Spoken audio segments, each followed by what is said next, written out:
معزز ناظرین کرام، حاضرین عظام، نوجوان دوستوں اور بزرگوں، یہ اللہ رب العزت کا بڑا کرم اور احسان ہے کہ اللہ تبارک و تعالی نے ہمیں اور آپ کو ایمان کی دولت سے نوازا ہے،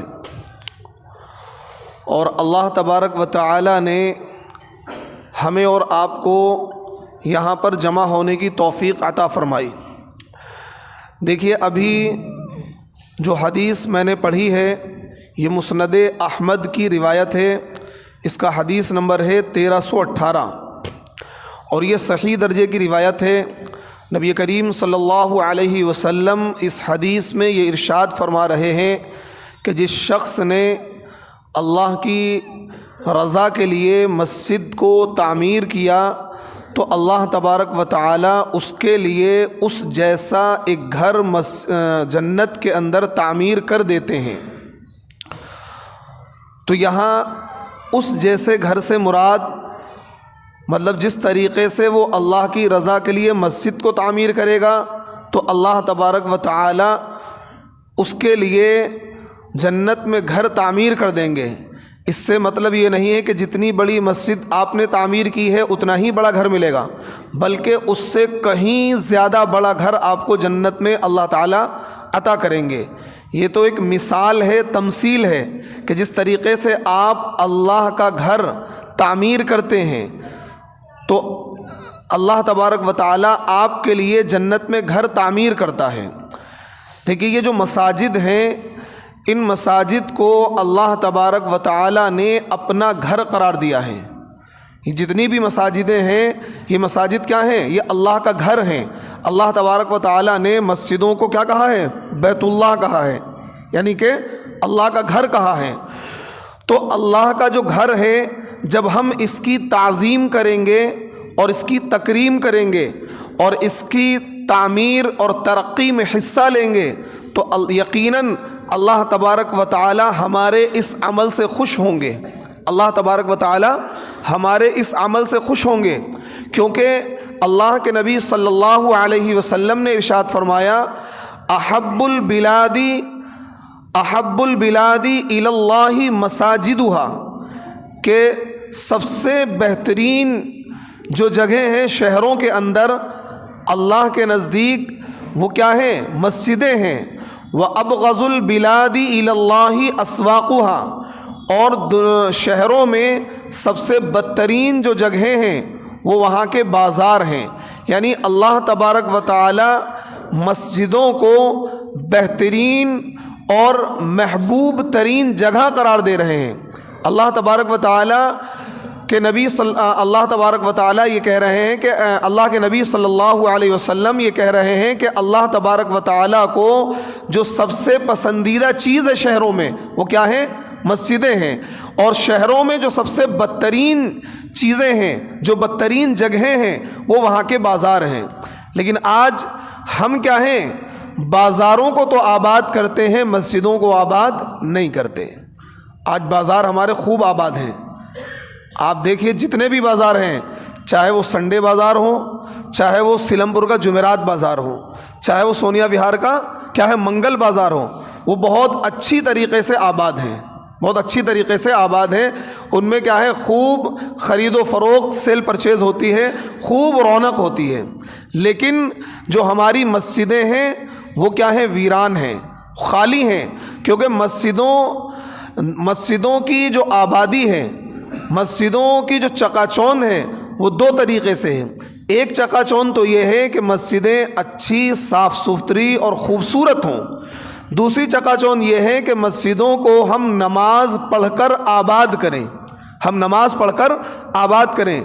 لیکن ہم مسجد کے تعلق سے ہمارا جو رویہ ہے وہ یہ ہے کہ ہم مسجد کو ہفتے میں ایک دن آباد کرتے ہیں۔ کیا کرتے ہیں؟ ایک دن آباد کرتے ہیں، اور اس کے علاوہ رمضان کے پہلے عشرے میں آباد کر لیتے ہیں، اور عید اور بقرہ عید کے دن آباد کر لیتے ہیں۔ کچھ مخصوص یعنی مہینے، ہفتے میں ایک دن اور سال میں جو رمضان کا مقدس مہینہ آتا ہے اس میں بھی پہلا عشرہ جو ہوتا ہے اس میں نمازیوں کی تعداد اچھی خاصی ہوتی ہے. اس کے بعد دھیرے دھیرے وہ کیا ہے، جو کنویں کے مینڈک ہوتے ہیں دھیرے دھیرے وہ باہر جانے لگتے ہیں اور پھر کیا ہے مسجد کی بھیڑ کم ہو جاتی ہے. اور جیسے ہی عید کا چاند نظر آتا ہے وہ ساری بھیڑ چھٹ جاتی ہے اور پھر وہی کیا ہے گنے چنے نمازی رہ جاتے ہیں. تو یہ کیا ہے، مسجدوں کو ہم آباد نہیں کر رہے ہیں، آج ہم بازاروں کو آباد کر رہے ہیں. جبکہ نبی علیہ الصلاۃ والسلام نے یہ ارشاد فرمایا کہ احب البلاد الی اللہ مساجدها، شہروں میں سب سے پسندیدہ جو جگہیں ہیں وہ مسجدیں ہیں، اور شہروں کی جو بدترین جگہیں ہیں وہ بازار ہیں. بہت سے نوجوان ایسے ہیں جو بازار میں صرف کیا ہے مٹر گشتی کرنے جاتے ہیں. ان کا مقصد کچھ خرید و فروخت نہیں ہوتا ہے، وہ صرف کیا ہے، وہ آنکھوں کا زنا اور ہاتھوں کا زنا کرنے جاتے ہیں.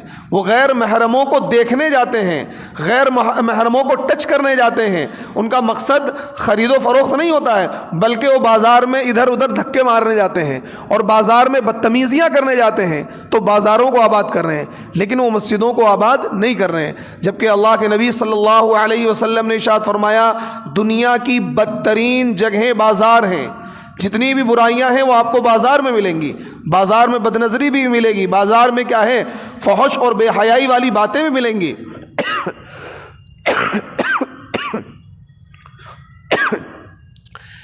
لیکن جو مسجدیں ہیں، مسجد میں آ کر سکون ملتا ہے انسان کو. مسجد کے اندر ایک عجیب راحت اور اطمینان ملتا ہے انسان کو آ کر. شرط یہ ہے کہ اس کے دل میں اللہ کی محبت ہونی چاہیے، اللہ کی عظمت ہونی چاہیے. اسی وجہ سے بعض بزرگوں نے یہ کہا ہے کہ مومن کی مثال، یہ حدیث نہیں ہے بزرگوں کا قول ہے، المؤمن فی المسجد کالسمک فی الماء، کہ مومن تو مسجد میں ایسا ہوتا ہے جیسا کہ مچھلی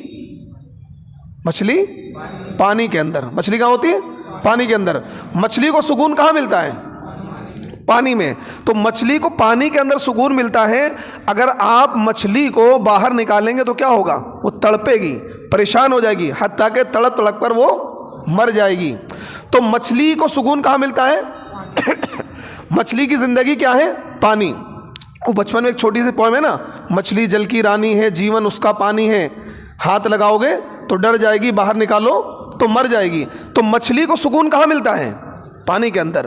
مومن کو سکون کہاں ملتا ہے؟ مسجد میں. کتنا ہی اگر کوئی مومن ہے اس کے دل میں اللہ کی محبت ہے تو جب وہ مسجد کے اندر آتا ہے تو اس کو اطمینان ملتا ہے، اس کو سکون ملتا ہے، اس کی بے چینی ختم ہو جاتی ہے. لیکن شرط یہ ہے کہ اس کے دل میں اللہ کی محبت ہو، شرط یہ ہے کہ وہ مومن ہو. کیونکہ جب وہ دنیا کی پریشانیوں میں الجھا ہوا ہے اور دنیا کی پریشانیوں سے الجھ کر جب وہ اللہ کے دربار میں آ گیا، کیونکہ یہ کیا ہے؟ اللہ کا دربار ہے، یہ کیا ہے؟ اللہ کا گھر ہے. اللہ تبارک و تعالیٰ نے اسے اپنا گھر قرار دیا ہے. تو جب وہ یہاں آ جاتا ہے تو اسے سکون ملتا ہے، اسے اطمینان ملتا ہے.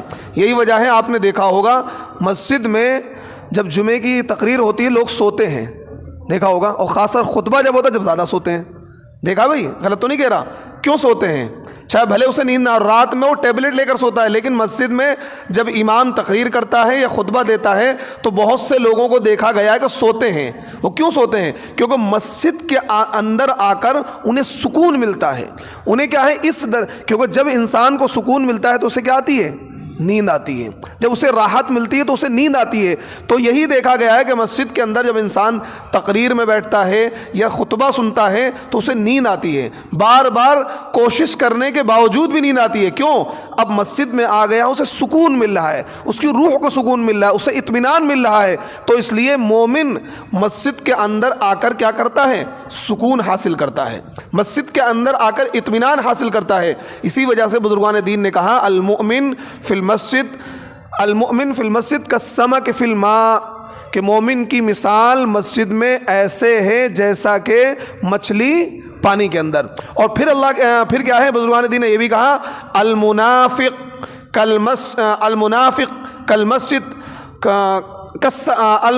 فی المسجد کالطیر فی القفص، کہ منافق کی مثال مسجد میں ایسی ہے جیسے کہ پنجڑے کے اندر کیا ہے؟ پرندہ پنجڑے کے اندر کیا کرتا ہے؟ چھٹپٹاتا ہے، بے چین ہوتا ہے، بس وہ موقع کی تلاش میں ہوتا ہے کسی طریقے سے پنجڑا کھل جائے اور میں کیا کروں؟ بھاگ جاؤں، بس کسی طریقے سے پنجڑا کھل جائے، میں کیا کروں؟ بھاگ جاؤں، یہاں سے فرار ہو جاؤں۔ اب دیکھیے میں نے آپ کو بتا دیا، بزرگان دین کا یہ مقولہ ہے، بزرگان دین کا یہ قول ہے کہ المؤمن فی المسجد کالسمک فی الماء، المنافق فی المسجد کالطیر فی القفص، کہ مومن کی مثال مسجد میں ایسی ہے جیسا کہ مچھلی پانی کے اندر، جس طریقے سے مچھلی کو پانی کے اندر سکون ملتا ہے، پانی سے نکالنے پر وہ بے چین ہو جاتی ہے، تڑپ جاتی ہے، مر جاتی ہے، اسی طریقے سے مومن کی یہی کیفیت ہونی چاہیے کہ جب وہ مسجد کے اندر آ جائے تو اسے سکون ملے، اسے اطمینان ملے، مسجد کے باہر جا کر اسے بے چینی ہو۔ اور اگر آپ کی یہ کیفیت نہیں ہے بلکہ آپ کی کیفیت اس کے اپوزٹ ہے، پرندے والی کیفیت ہے کہ جب آپ مسجد کے اندر آ جاتے ہیں تو آپ کو بے چینی ہوتی ہے کہ بس جلدی سے امام صاحب سلام پھیریں اور ہم کیا لپک کے اپنی جوتیوں پر پڑیں اور فوراً کیا ہے 9-11 ہو جائیں۔ تو اب آپ خود فیصلہ کر لیں کہ آپ میں سے مومن کون ہے، منافق کون ہے۔ میں فیصلہ نہیں کروں گا، اگر میں کہوں گا تو لو جی کہتے ہیں مفتی صاحب نے ہمیں تو منافق کہہ دیا۔ اب آپ خود فیصلہ کر لیں کہ آپ اس بات کے انتظار میں رہتے ہیں کہ کیسے ہی جلدی سے تقریر ختم ہو، جلدی سے سلام پھیریں اور جلدی سے تیزی میں کیا ہے دعا کروائیں اور ہم کیا ہے جوتوں پہ اپنے لپکیں اور 9-11 ہو جائیں۔ اگر آپ کی کیفیت یہ ہے کہ آپ مسجد میں آ کر بے چینی ہیں اور بار بار گھڑی کی طرف دیکھ رہے ہیں، بار بار گھڑی کی طرف دیکھ رہے ہیں بھائی کب تقریر ختم ہوگی، کب نماز ہوگی، تو کیا ہے یہ کہیں نہ کہیں منافق کی مثال ہے۔ یہ کیا ہے؟ مسجد میں تو مومن کو کیا ملتا ہے؟ سکون ملتا ہے، اطمینان ملتا ہے، مومن آ کر مسجد میں راحت حاصل کرتا ہے۔ اور منافق کیا ہے؟ مسجد میں ایسا ہوتا ہے جس طریقے سے پنجڑے کے اندر پرندہ چھٹپٹاتا رہتا ہے، بے چین ہوتا رہتا ہے، وہ چاہتا ہے بس جلدی سے کسی طریقے سے مجھے اس پنجڑے سے آزاد کر دیا جائے۔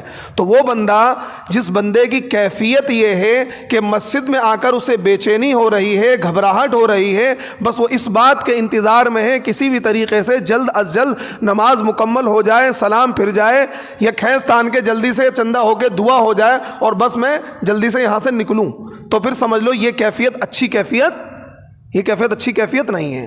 تو اب جن لوگوں کی کیفیت ہے وہ اپنی اس کیفیت کو درست کرنے کی کیا کریں؟ کوشش کریں۔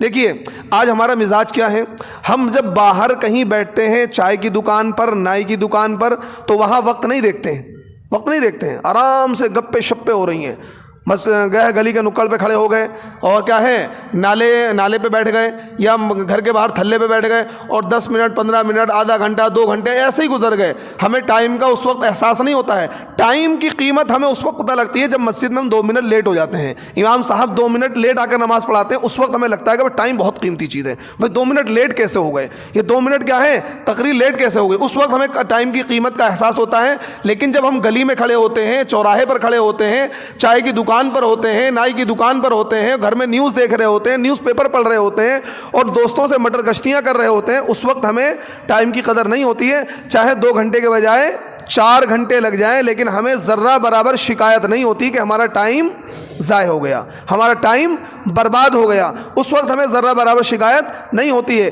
لیکن اگر ہم مسجد میں نماز پڑھنے گئے ہیں اور مسجد میں 2 منٹ 1 منٹ 4 منٹ امام کسی وجہ سے تقریر لمبی ہو گئی، قرات لمبی ہو گئی، نماز لمبی ہو گئی، 1 منٹ امام صاحب کسی عذر کی وجہ سے لیٹ ہو گئے، تو ہمارے پیٹ میں کیا ہے مروڑ ہو جاتی ہے، ہمارے پیٹ میں درد ہو جاتا ہے اور ہمیں یہ لگتا ہے کہ پتہ نہیں کتنا بڑا لاس ہو گیا، کتنا بڑا نقصان ہو گیا۔ تو یہ کیا ہے؟ یہ کیفیت اچھی کیفیت نہیں ہے، یہ کیفیت اچھی کیفیت نہیں ہے۔ مسجد کے اندر اگر آپ کے 2 منٹ 4 منٹ فالتو لگ جائیں گے تو یہ آپ کے نامہ اعمال میں کاؤنٹ ہوں گے، کیونکہ علماء نے لکھا ہے انتظار صلاۃ کے حکم میں ہے۔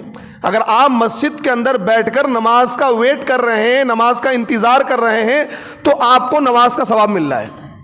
ایک بندہ مسجد کے اندر انٹری کرتا ہے، باوضو ہو کر یا آ کر وضو کرتا ہے، اور دیکھیے سب سے پہلی بات یہ ہے کہ ہم مسجد کے اندر جب آئیں، افضل طریقہ تو یہ ہے کہ ہم اپنے گھر سے باوضو ہو کر چلیں۔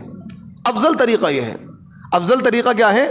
آپ اپنے گھر سے ضرورت سے فارغ ہوں، باوضو ہوں، صاف ستھرے عمدہ بہترین قیمتی کپڑے پہنیں، بہترین سی خوشبو لگائیں اور پھر اپنے گھر سے چلیں۔